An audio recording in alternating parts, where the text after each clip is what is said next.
Hello everyone, my name's David Evans and I'm the Head of Projects and Partnerships at the Institute for Global Innovation at the University of Birmingham here in the United Kingdom. And I'd like to give you a brief introduction to the Institute, our objectives and some of the research that we support. The Institute for Global Innovation, or IGI, is based in the United Kingdom at the University of Birmingham. And we're here to support challenge-led interdisciplinary research. In practice, this means bringing together researchers from a range of disciplines and backgrounds to help find new solutions to pressing global challenges.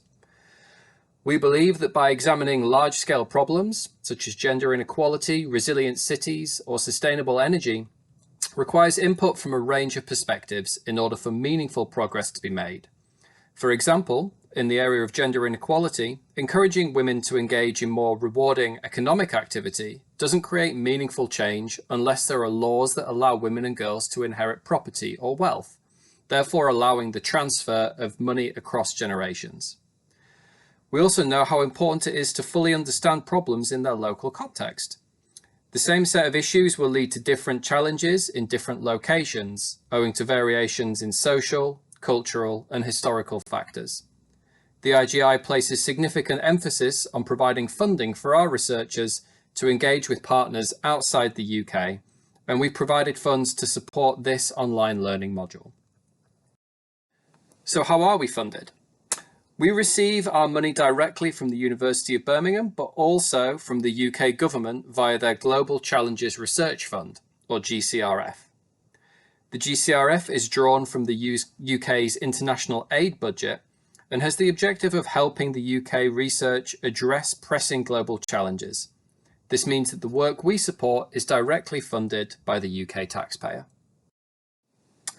The Global Challenges Research Fund runs a series of complementary programs that promote challenge-led research, strengthening research capacity in the UK and overseas, and providing an agile response to emergencies, such as measures to help address the COVID-19 pandemic. With that sentiment in mind, the overarching ethos of the Institute can be distilled into 3 points: cross-disciplinarity, co-creation of research, and generating meaningful solutions.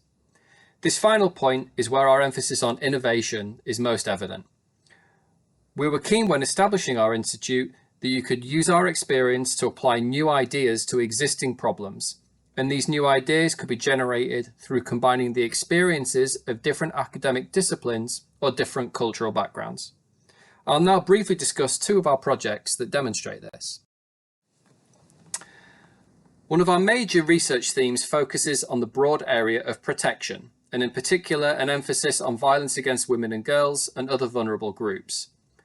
We recently supported a project examining the use of specialist courts in Ecuador that are used solely for violence against women. Ecuador is considered by the World Bank to have excellent standards of protection regarding domestic violence, with specialist laws on the statute books and dedicated courts that specifically address violence against women. However, our research uncovered that while these legal protections are important, they could be more effective if combined with insights from traditional social and economic theory. For example, in most cases, survivors of domestic violence are economically dependent upon their abuser. So without a welfare system that's connected to a judicial process, survivors are left vulnerable. Those with experience of reporting abusers also commented that their prime motivation for approaching the police was to seek protection rather than prosecution. Therefore, the priorities of survivors are not always aligned with that of the judicial process, which is orientated around trial and prosecution. A further example of our work on protection focuses around disarmament, demobilization, and reintegration in Guatemala.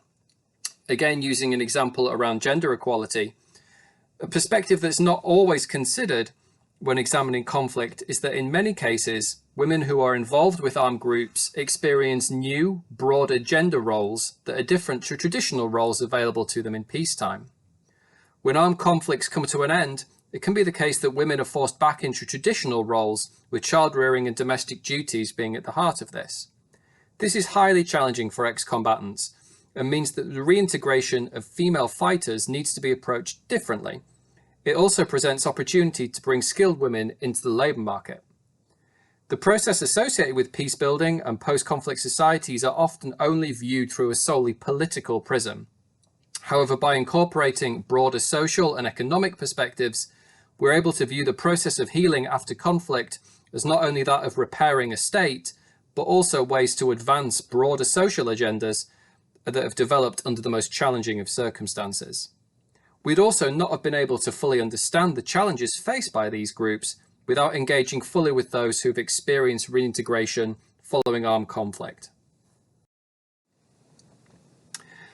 We found that true innovation can be delivered by drawing together experiences and expertise from a broad range of people, be they subject level experts, those from different countries, or those with different lived experiences. Perhaps one of the most common barriers to overcome when approaching this is finding common frames of reference and terminology that allows for meaningful dialogue between partners. And we hope that by supporting initiatives such as the one you're participating in today, we're laying the groundwork for a collaboration that will last long into the future. With these ideas in mind, I'd like to set a couple of questions for you to think about. Firstly, can you think about a time when you worked with someone who came from a different background to your own? This can be in terms of academic discipline, life experience, or beyond. What were some of the challenges you faced when working together? How did you overcome them? And what positive outcomes did you achieve that you could not have accomplished on your own? Secondly, at the Institute for Global Innovation, we combined academic disciplines to try and solve pressing global challenges, such as gender inequality, clean water, resilient cities, or air pollution. In your opinion, what are some of the most pressing challenges that we face, and what expertise would you combine in order to try and solve them? I hope that you continue to follow the activities of the Institute for Global Innovation, and a great place to hear more about what we do and keep up to date is via our Twitter feed, the details of which you can see on screen now. Thanks a lot for listening, and I wish you all the best.